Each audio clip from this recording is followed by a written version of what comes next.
Hey everybody.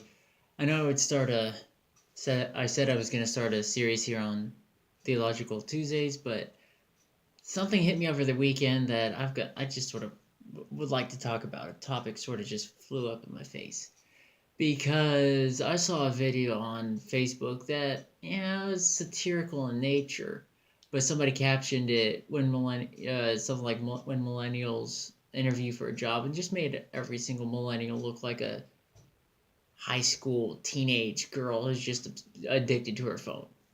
I mean, that's not an accurate stereotype for the entirety of a generation. Uh, but it just brought to mind something that, the divisional politics that's going on in this nation. I mean, belief systems, economics, gender. There's enough around that's gonna cause some natural divisions that are easy to look over among people of this nation. There's a lot of stuff that can divide us, but if we just give a minor overlook to it, it's easy to ignore. But without all that going on, we have so much divisional politics of like rich versus poor, uh, race versus race, and all this other divisional politics that goes on. And one big divisional politic that goes among that is fueled by conservatives is generational politics, and that is where the conservatives love to blame all the problems of the nation on the millennials, all the economic issues, all the social issues, all of the issues that are on this nation are caused by millennials, because millennials are lazy, millennials are overly emotional, they're overly sensitive and all this stuff, because it just they just go on and on and on of saying, with you millennial snowflakes or whatever. That is using the exact, or that line of attack is using the same name calling tactics that the conservatives accuse the liberals of doing. But yet the conservatives are doing it in possibly a more demonstrative way, because they're not just focusing on one race. That the generational politics doesn't just focus on one people group or one economic status. They focus on an entire generation. And I don't see where that's okay. How is this theological? Because Romans 12:18 says, "If it be possible, as much as lieth in you, live peaceably with all men." And as far as I know, calling people snowflakes is not living peaceably. Calling people racist isn't living peaceably. Um, Saying that this entire generation is lazy is not living peaceably.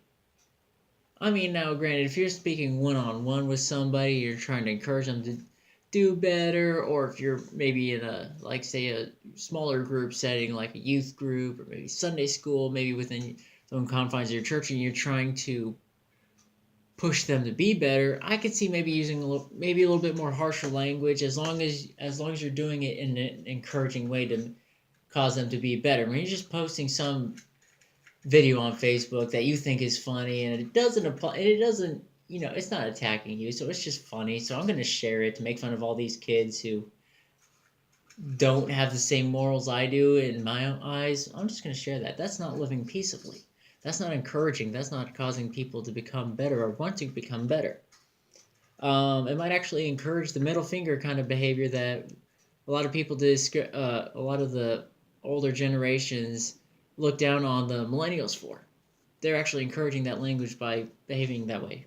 Anyways, but some of you might out there might be saying, well, if this verse is live peaceably with all men, then why are you okay with violent language and even violent actions? Well, because the verse says, if it be possible, and as much as lieth in you. So the verse is saying, as much as you can help it, live peaceably with all men. And as far as I know, calling people libtards, snowflakes, lazy bum kind of stuff, I don't think that's living peaceably. And I think we could. There's more in us that we could put forward to live more peaceably with all men, not just the people we like, not just the people who vote for us, not just for the people who vote like us, but there's more we can do to live peaceably with all men, even the younger generation who you think is a little more lazy, or maybe an older generation who you think is more stodgy and just they have the nose up in the air all the time.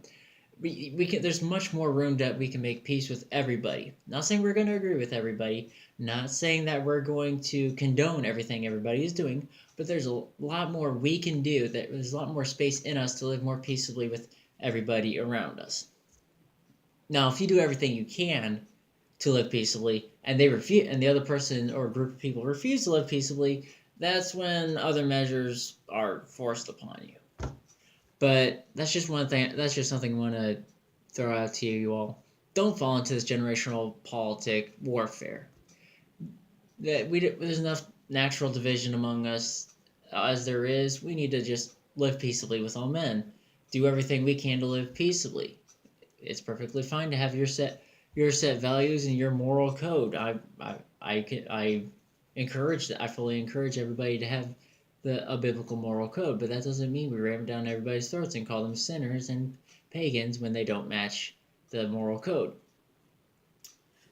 Anyways, but I just want to encourage you all to not fall into any political divisional politics. But I want everybody here to live peaceably with all men as much as they can help it. Live peaceably with all men. And I'll encourage you to walk a Christian walk and carry a loaded Glock when you can't live peaceably. But we should still try.